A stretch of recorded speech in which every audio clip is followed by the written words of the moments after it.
Cool. Hey everyone, my name is Brent White, and Tim Roberts here. We're security consultants at Solutionary. We're going to talk. Hey guys, you mind keeping it down there a little bit? We're going to talk to you about hacking web apps today. Kind of an intro. Here's a quick disclosure. So basically, in this talk, it's going to be high level of what we do from start to finish as security consultants. We're going to tell you basically how to get started if you're interested in assessing web apps. Maybe you're a developer or something, you want to make sure that your stuff is more secure. So we're just going to tell you again how to get started and pro tips, things to save you some headaches, things that we've learned over the years. Doing this doesn't automatically make you a hacker. It does take time and practice to get familiar with the tools and what they do. So the first thing we typically do is after a statement of work is done and we have the contract for a client, we'll have the kickoff call. So the kickoff call is kind of we like to call it the bridge. It bridges the gap between that statement of work and the actual project itself. So doing that kickoff call, that's when you're going to review the rules of engagement, discuss limitations, the scope. Is the application, are there forms that you want us to avoid so we're not flooding somebody's inbox or taking down a system? Is it in QA or is it going to be in production? So these are some of the things you want to consider when you're looking at the limitations and the scope itself. In this as well, you want to have a list of point of contacts. So not only that, we usually have a technical lead, sometimes we'll have a supporting lead, and then we'll have our engagement manager. But aside from the pen tester's point of contact, you want to make sure you have a good, healthy list of technical contacts and whoever the sponsor is for the client side. That way, if you're testing it and happen to flood the server and kill it for whatever reason, you can call them and say, hey, I broke your stuff. That's always a very fun phone call to have. Just something to keep in mind, at the end of an assessment, they're always going to expect a report. So the more evidence that you gather during the assessment, the better it's going to be at the end. The reason I say that is because I know a few guys, myself included, some of the earlier assessments that we did, you say, oh, I found this, and while you're writing the report, you forgot to take a screenshot or document the whatever you sent and received. So then you have to call the client and say, hey, I need that access back because I forgot to document something. That's also an embarrassing phone call to have. So. Yeah, it does look kind of weird, doesn't it? For some reason, mine seems to be working better for people than the one straight from Apple. Yeah. Give us one shot real quick. Sounds good. That's superior Chinese engineering. Something.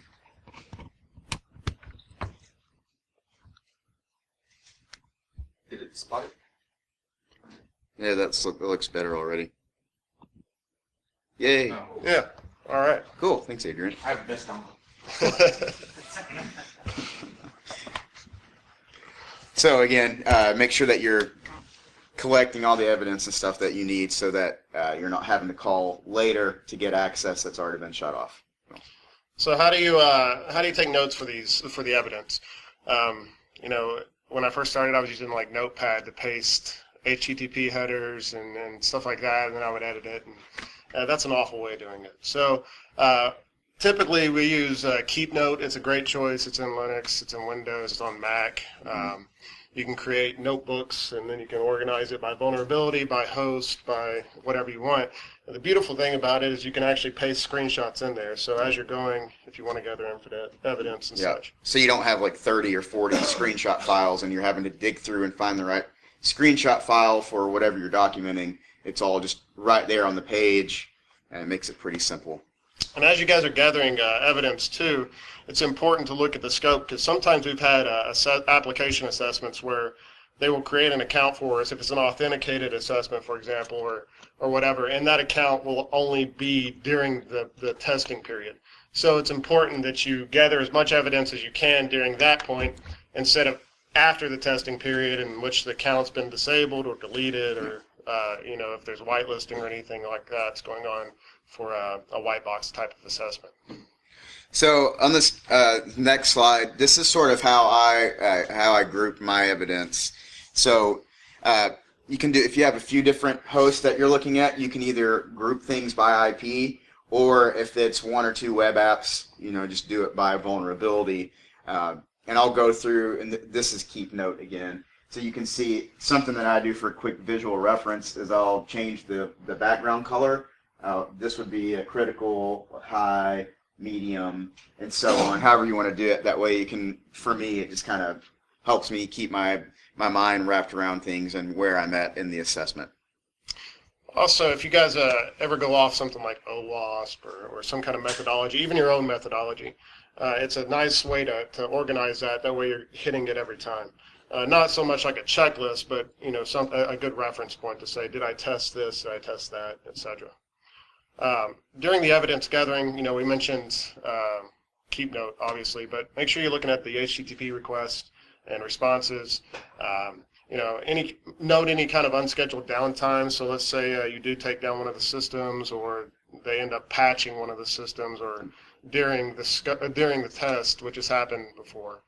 It's important to note that in your status updates as well. So as you're communicating with the client, saying, "Hey, I don't have access to this anymore. Is this my fault? Did I lock my account out? Did I take down the system? What's up?" Yeah. They can say, "Oh, well, we rolled that out. We wrote out our updates. Sorry about that." Yeah, right in the middle of your testing, Yeah. which has happened before. You also want to document if you found a way to create accounts that you're not supposed to do, or you've made changes to certain accounts. Make sure you document that stuff and let the client know, hey, this is a dummy account. I was able to make it, but for whatever reason I couldn't delete it. That way they can go and clean up whatever things you weren't able to clean up. Yeah, especially like SQL servers and stuff. So if you're creating tables or dumping tables or modifying, make sure that's all in the scope. Yep. And again, I've seen a few people get in trouble, things like this, for non-disclosure agreements. So if you have an awesome hack or something, don't share it online. If you want to kind of hint at it, make sure that you're sanitizing it so that it doesn't trace back to the client. So just make sure that you're not doing anything silly like that. You want to make sure that you're also getting relevant and legible screenshots. A lot of time people will just copy and paste code, which is great.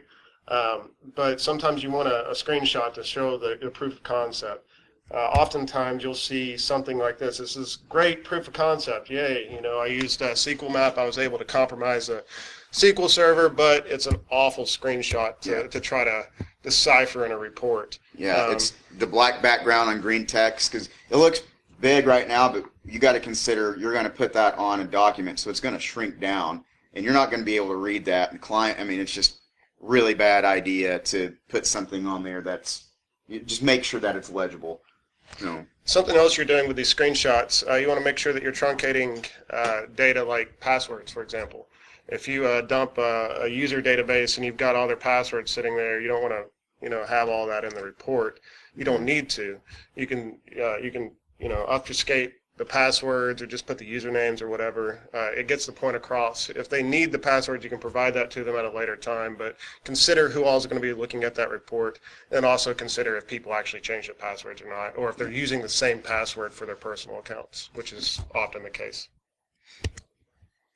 So on this next screen, you'll see, so the last one, obviously that's terrible. You don't want to have that. So something that we do is we will copy and paste, and then, for example, this HTTP request, we copy it to like a code snippet on the report, and then you can see the username where we highlighted like whatever payload was sent. So we'll highlight that, so when they're going through during their remediation testing, they can basically copy and paste from the report and replay that to see if they fix the issue or not.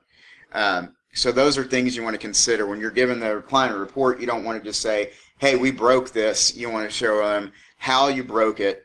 That way they can break it themselves until they figured out that it's remediated. So oftentimes the developers want to be able to replicate any finding that you have, just to say, hey, it's still there. And in that way they can do some internal testing before they request the pen testers to retest their application. Yeah. Something that often gets overlooked, make sure that you're testing every parameter.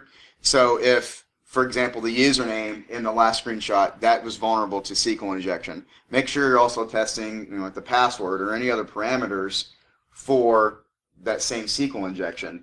don't just say, oh, I found one and stop there, because they're going to want to know, okay, what about all the other parameters? So those are things that you want to consider during your testing so that you're not having to go back and redo the work.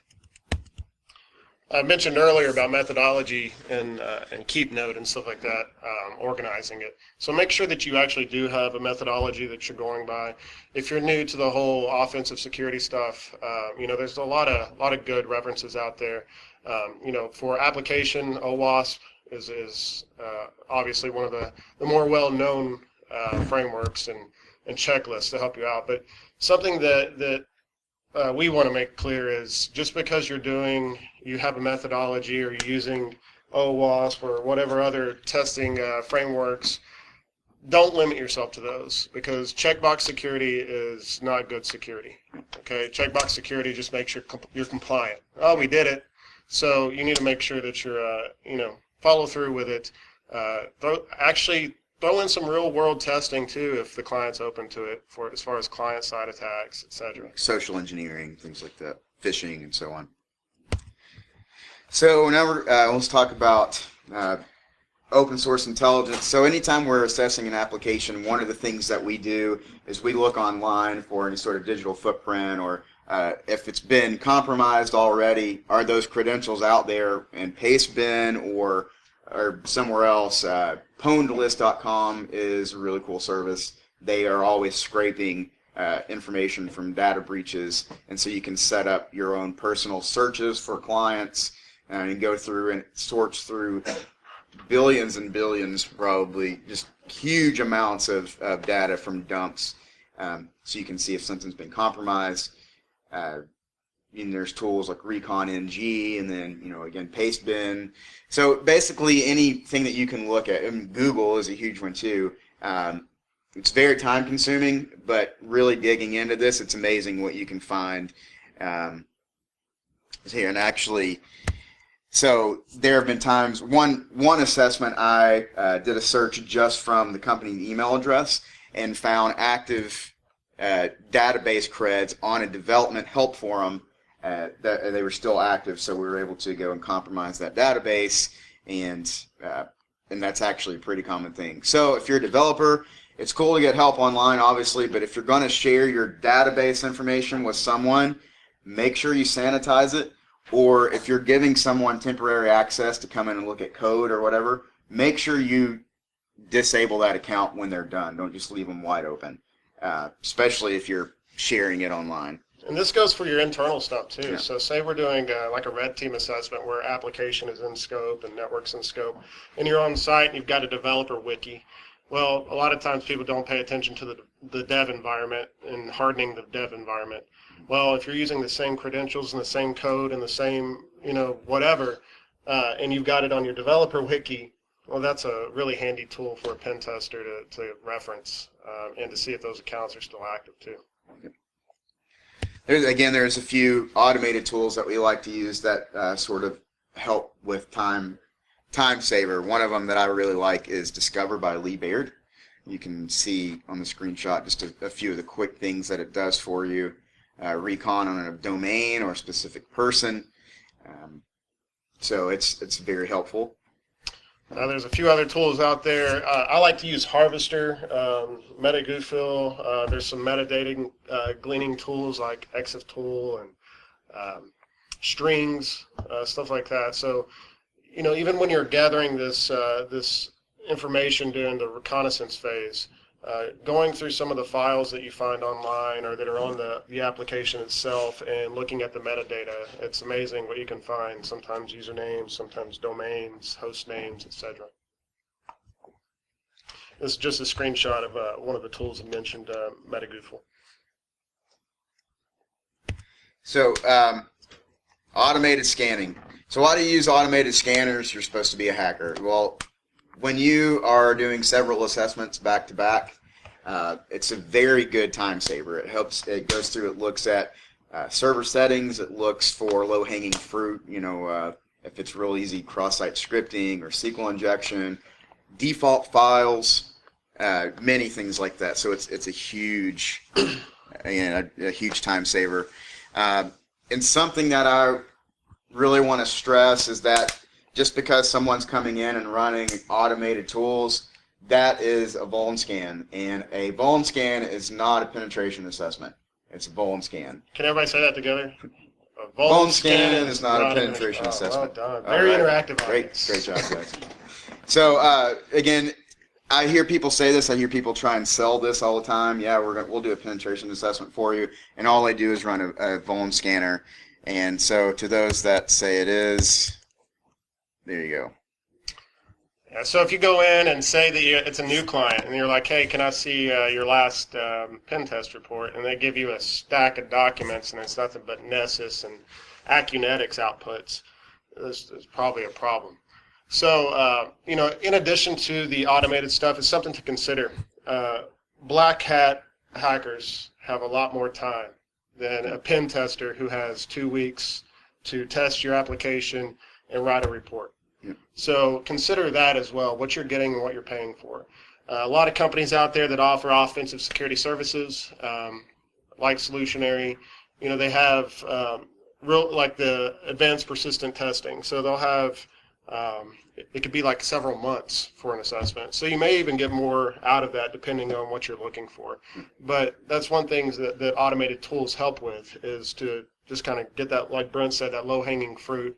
And it's a real quick overview of this. It's really noisy, so if it's a black box assessment too, that's something to consider.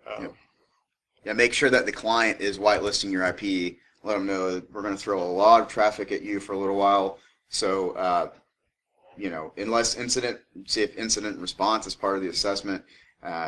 Most of the time we tell people we don't have time to really try and go and bypass your web application firewall or IDS, IPS. Because we're having to do this so quick, please whitelist us, which helps. So, go ahead. Yeah. So a few of the automated scanning tools, good ones. You know, Nessus is commonly known, but IBM AppScan, it's handy. It's an automated tool, and it's just kind of point and click at times, but there's some handy macros and stuff in that tool. It's very customizable. Yes. Some more, you're going to hear us talk about Burp Suite Pro quite a bit. I love that tool. There's a lot that's built into it. Cool thing about it is that it's where it's actively developed on, so people are creating plugins for it all the time. And I'll talk some more about those in a minute. And then Nick too. Oldie but a goodie. Yeah, it's an old one, but it's constantly updated, and it's a good quick scanner. It looks at CGI, default pages, several things. And it's very customizable as well. So let's say you're using something like WordPress, you know, WP Scan. It's built into Kali. That's a handy tool for testing WordPress. There's a few other tools out there. So if you're using like Joomla or anything like that, Drupal. or Drupal, you know, there's specific scripts out there that'll help test that. Some of them come pre-installed with Kali. Others you gotta kind of search for yourself. So. And Cold Fusion, I love when I find Cold Fusion. Cold Fusion is terrible. Here's a screenshot of Dirbuster by OWASP. This is just a brute force tool where you can feed it a dictionary of files or directory names. So if they aren't linked to in the application and you can't find it by spidering, this is a good way to go and find them manually. And it takes quite a bit of time considering how big of a dictionary you throw at it. But it's a good one if you're hitting a wall or looking for something specific. Again, that's not linked through the web app. This is a good way to brute force. Pro tips. So when you're getting started with this stuff, don't just install your automated scanner, plug in the URL or web service or whatever, and click go. Yeah. You want to make sure that you're adjusting it and that you understand what the scanner is doing. Some scanners like Nessus, for example, they have that safe checkbox where it won't test any exploits that may take down the system, right? So if there's a denial of service test in there, you want to see, hey, is this denial of service? Is that just testing to see if the patch is there, or is it actually trying to launch a denial of service attack? And is this the production environment? If it is, consider the loss and implication of taking down that system. Mm-hmm. Yeah, you don't want to flood the host, so again, adjust the number of threads. That way you're not, flooding it, taking it offline by accident.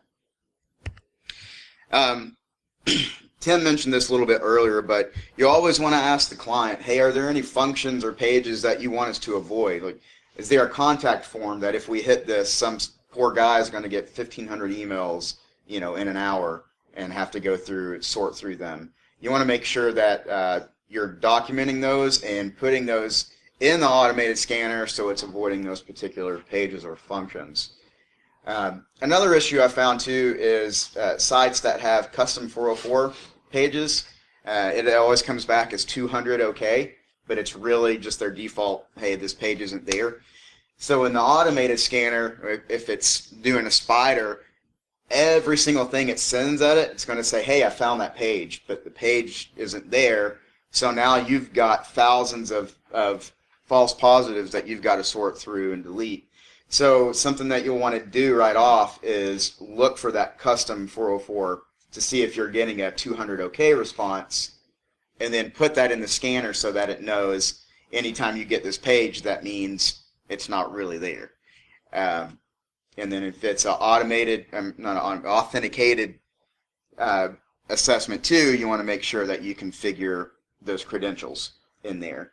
And then again, when it's finished, you have to make sure that you're going through each response and getting rid of false positive. You don't want to just, hey, here's everything from the scanner, and it says that there's SQL injection, but it's really just a weird error that's getting back, and it's not actually there. So. Yeah, I don't think either of us can stress enough how important it is to test and validate the findings from automated testers, or automated scanners, because you're getting a dump of all this junk, right? And half of it, you're like, oh my gosh, they're vulnerable to 15 different SQL injection attacks and blah, blah, blah, and it turns out it's just the same parameter being fuzzed. So always go back and double check that stuff. And once you're ready to go and you're finished with the automated portion, then, you're ready to go. Yep. And again, just tying up on the automated stuff, document, once you go through and you're doing your false positive verification, when you do find things that are actually valid, make sure that you document those, all the things that are legitimate, so you can tell the client, here is what was found.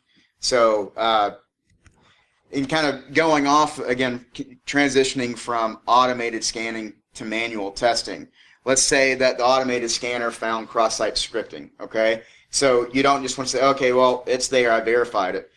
How much further can you take that?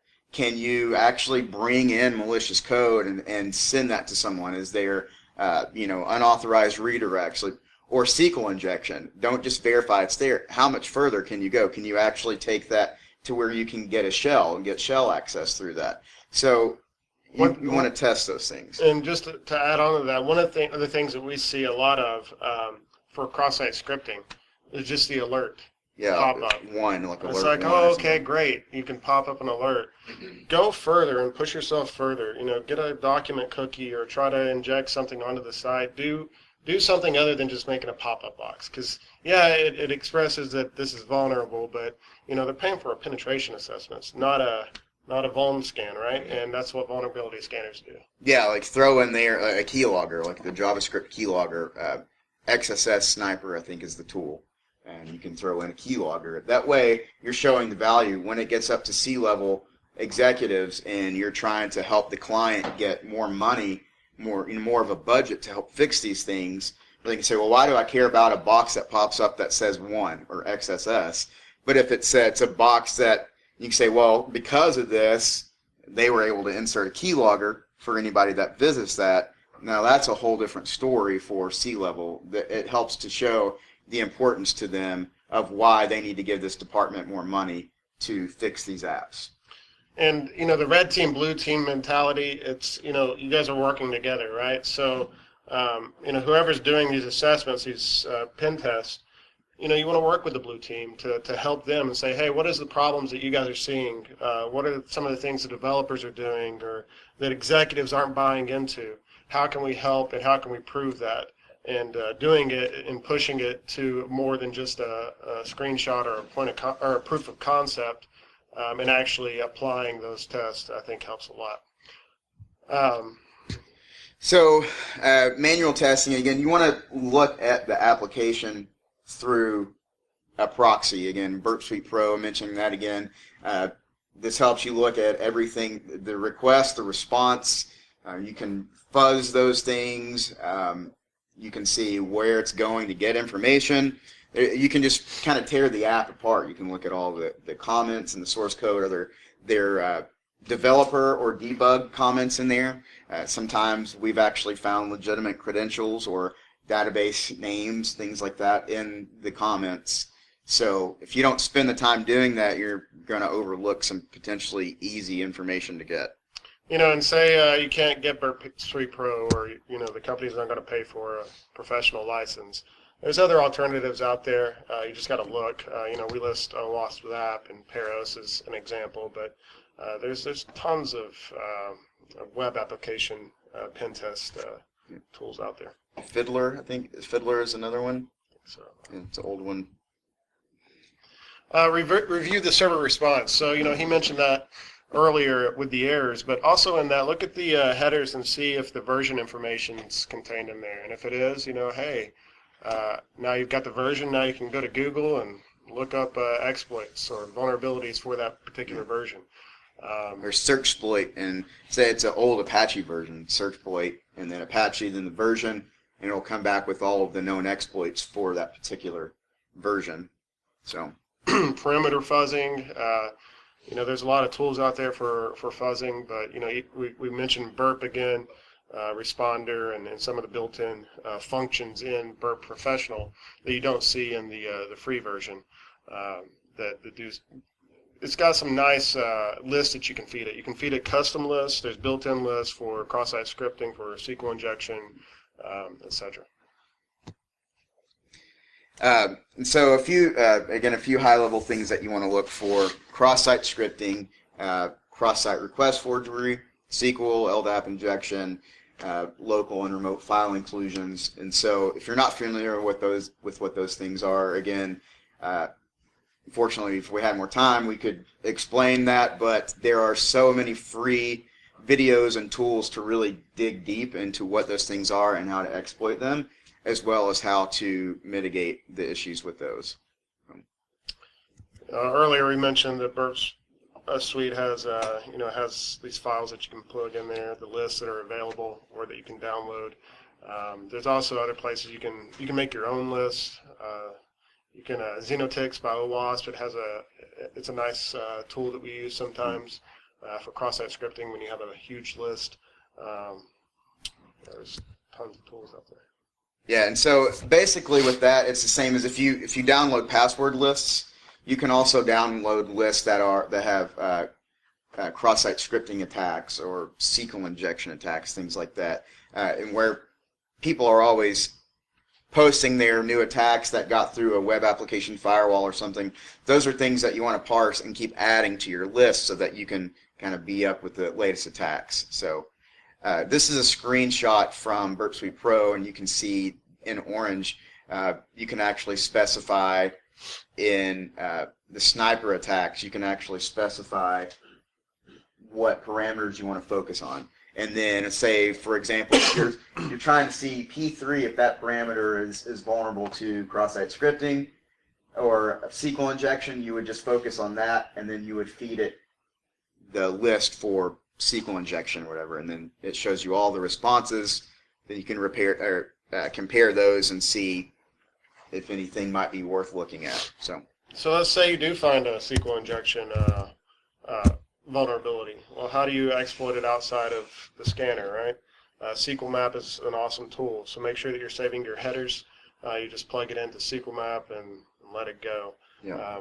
I think it's already built into Kali. There's other tools out there. If you're not comfortable with SQL Map, I think there's some GUI tools out there for SQL injection as well. There's SQL Ninja, Barbecue SQL, or Havage. Yeah, quite a few different tools out there.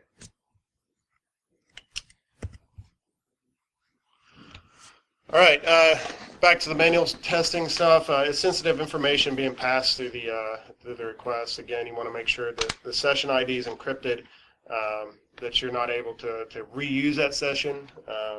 You want to see how it handles session management. So opening up another browser on a separate system, from a separate IP and logging in with the same credentials that you're logging in with your test system. Now, did it boot you? Is it letting simultaneous sessions on one user? That's one thing to look at. Look for also the internal IP. Sometimes you'll see that the internal IPs are disclosed in the headers. So this is sensitive information you want to kind of keep an eye out for that is blocked when people are attacking it. Yeah, and as I mentioned earlier, look in the comments. You'll find some valuable stuff in that, and JavaScript. So just make sure you're really kind of combing through everything. And then I know we've been really throwing a lot of stuff at you, so here's a little break from all the text. Break over. So you want to look at authentication. So are there pages and functions that you could see when you're authenticated that now you're logged out and you have those URLs, but you can still get to them? So authentication bypass, is it forcing you to log in, or can you still see those things? This sounds pretty basic, but is there an actual log off feature? Some websites forget to include that. I'm not sure why, but if that's not there where a user can terminate their session when they're ready, you want to let the client know, hey, you guys need to add this. And as Tim mentioned, can you have multiple sessions of the same user at the same time? Might not be a big deal for certain websites, but if it's like a bank website or something, that's something that you would want to have, a feature that you would want to have. If you're logged on, as soon as someone else logs you on, it kills your session. You can say, well, why do I keep getting logged out? I'm the only one that has this login information, and then that might be something that somebody could use to figure out that their account's been compromised. So, password requirements. Can you set the password as ABC123? That's a terrible password. We always recommend at least 8 characters, upper, lowercase, and a number and a special character. Makes it a little harder to brute force those. So make sure that you're looking at the password requirements. So yeah, the length usually like 8 is probably a minimum. But please also, this is a password that we see a lot. Whatever season it is, it'll be like winter 2016. Yeah, that's terrible. That's an awful password. That's the new password one. Yeah. So don't do that, please. Yeah. One more thing you want to look at as far as authentication too is what's the password change process? Does it require you to put in your current password with your new password? That's sort of the standard of what you want to do. Some websites just, you can say change my password and it doesn't require your current password, and you want to report that. You all see a lot of uppercase season, year, put lots of bang on the end. Exclamation mark, because that pretty much fits all the complexity requirements most people end up putting in place. Yeah, and that's one of the things we always try. We'll try like summer 2016, capital S, and then summer 2016, capital S with explanation at the end, and it's crazy how many people use that. Yeah, you'll see like the one complex character, right? Yeah. And hacking's always evolving, right? And it's this cat and mouse game where you're trying to keep up with your standards and your policies and such. So just trying to stay at the heel of it, I think is great. And one way to do that too is don't let your password policy have like a dictionary word in it. Oh, well, you can put winter in there, or you can put fall or summer or kitty boo boo, whatever. It's dog name. Yeah, your dog's name, stuff like that. So you don't want that in there. And I know it becomes annoying, and the end users complain, oh, the password, I can't remember all these stupid passwords. I like to recommend the haystack approach to that. If you've never heard of the haystack, it's where you have a series of complex characters that you use for all your passwords. And then you just tag that onto the end of whatever your password is. So let's say for Marshall, you have, M@R, and then you put your haystack beside it. So it's an easy way to remember that. So all you have to do is memorize that series of complex characters, then add that to your password all the time. Yeah. And I would change that, Or password phrases too. Right. Passphrases are good. Like, log me into my Marshall account, please, or something log me into my bank account, or what something along those lines. That way, whatever it is, like sign me into Walmart.com. That way, whatever website it is, you can remember it. That's probably a bad example, because if you figure out one, then you could figure out all your other passwords, but you get the idea. Looking at the host, we mentioned looking at the version numbers. The same thing for whatever their backend SQL database, etc. Looking at those version information, then searching for payloads and exploits. That's kind of like the standard, right? Okay, well, it's vulnerable. Now I got to figure out how to exploit it. Yeah. That's one thing that automated tools are crappy at, for the most part. There's some out there that will actually exploit it and try to pull and loot data from it, but that's kind of your responsibility as a pen tester, and that you're not just a vulnerability scanning tool. You're there to actually test it, and hey, is this legitimately vulnerable? Yeah. Is there a admin portal? Do they have port, whatever, 2085 or like cPanel? Are they using cPanel? Are they? Is it locked down? Do they have default credentials? Are they using admin? Mm-hmm. Things like that to look at. Yeah, to add on to that, something that you'll want to report to, again, if cPanel or Apache Tomcat or something is available to the public, that's something you want to tell the client, hey, this is a really bad idea. Lock it down to specific IP if it has to be available. That way, somebody in China or whatever can't get that and brute force it and eventually get into your stuff.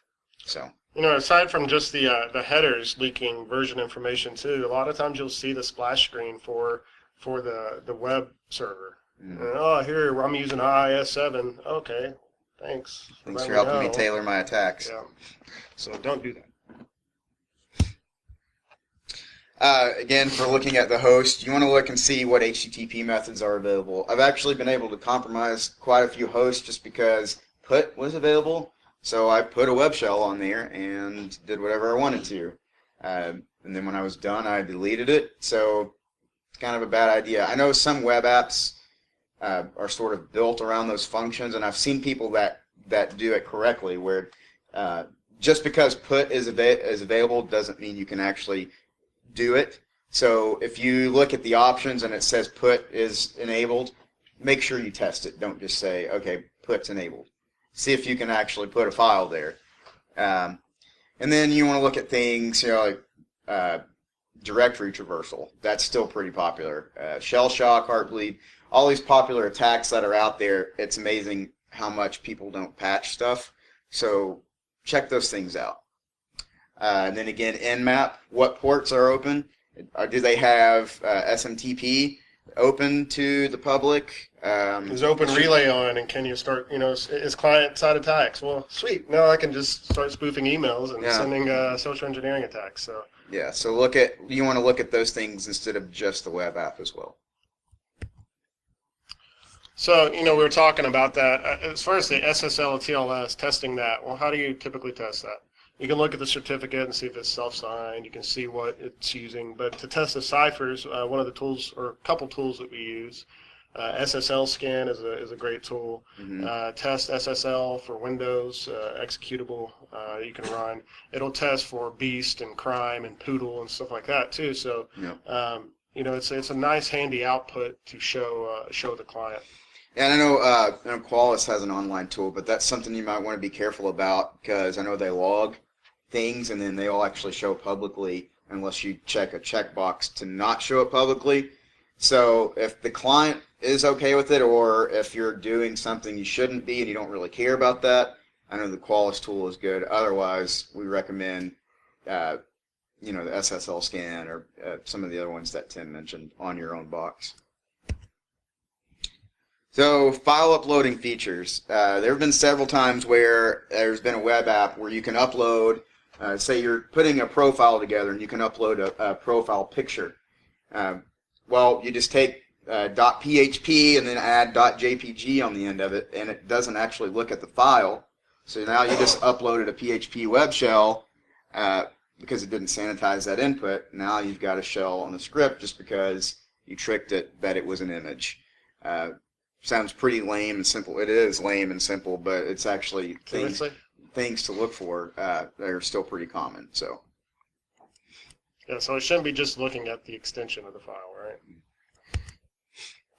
So we were mentioning earlier that, a lot of pen tests, they can be very quick. You only have a week to assess or something. Say you have longer, and say incident response is a part of that. So, hey, is our MSSP doing what they're supposed to be doing? Are they alerting us on these attacks? So, a good way to do that for a black box approach is polymorphic, obfuscate, file extension, file wrapping. These are all buzzwords that you'll hear, and it gets kind of complex. So you want to make sure that you read up on how to do that, and so that you're just putting in say you're injecting something in the URL or into the parameter. Well, you can turn that into what is it, hex or there's some things out there you can just paste that into the tool and it'll obfuscate it for you. So you just paste that in there. So whatever the signatures are on the IDS or IPS that's tripping that alert, well, it's now blinded from it, right? So that's a good approach of doing it. Again, this takes a little bit more time and effort, but it is an excellent way to test your IDS and IPS as well. And that would be for a case where there is file upload, but it's actually looking at the contents of a file and it's not letting you upload just a basic web shell. This is where you would go and base 64 encode or other different ways to obfuscate that, and now it's not seeing it anymore and you still get your web shell. Speaking of base 64 encode, if you're still using that for your authentication on your website, stop. Okay, you're like, oh, I can't see my. It's got a bunch of random jarbled stuff there. It's base 64, people. It's not hard to decode. Yep. Something we want to again stress, as I mentioned at the beginning, just starting. If you're just starting getting into this, you got to make sure that you're studying and understanding. When you click a button on a tool, you want to know what's actually happening. That way, if you use that tool against a client and something breaks and they say, well, what happened? If you say, well, I don't know, that's really bad. So you always want to understand what's going on behind the scenes. That way, if it's an environment where a particular attack or traffic could bring it down, you know not to use that tool. So just continue to study, understand what's going on. There's several free resources online, YouTube videos.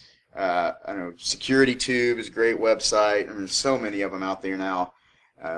When you guys are doing this too, setting up your own lab at home with some VMs. There's some vulnerable VMs out there. I know SANS has a lot of vulnerable. OWASP has vulnerable VMs. There's what is that? That's a very vulnerable application. Or and something damn like vulnerable. Yeah, damn vulnerable application. Exploitable. I mean, there's a lot of good resources out there to train. Brent was talking about knowing what that tool does. Well, how do you do that, right? If it's just a GUI and you're pointing and clicking, how do you know? Make sure you're turning your sniffers on. Have TCP dump or Wireshark or something running in the background. That way you can see the traffic, and you can also see the noise. Is there a lot of congestion on the internal network? Hey, there's a lot of garbage here coming from this IP or that IP, or I keep getting booted, or it's not accepting my request. These are things you can look at. Yep. So then once you practice, and something I want to stress too, you don't ever want to use a tool or something you're not familiar with on a client site for the first time. That's just bad. I mean, if you break something again, you want to be able to explain to the client what you did to break the website. So you don't ever learn a tool or practice on a client's website. It's just a bad idea. And when you download these tools too, I know because I've done it when I was a little younger. You're like, oh, I don't want to pay for this, so I'm going to see if there's another version of it somewhere. And I download it. Suite or free Havage. Yeah, you download it from somewhere's website, and it ends up being infected with malware or whatever, and you're trying to hack, and then they're hacking you, right? So make sure that you're testing these tools and you know what the legitimate sources, right? Yep. It's not just some crack tool that you downloaded off of Pirate Bay or Kickass or something. So. And that's basically it for our talk. We want to make sure to leave some time if anybody has any questions. If you want to, you can ask us now, or you can catch us outside if you don't want to ask now. But that's basically it. Yeah. Well, thank you guys, and thank you, Bill. I'm not sure where Bill is. Bill,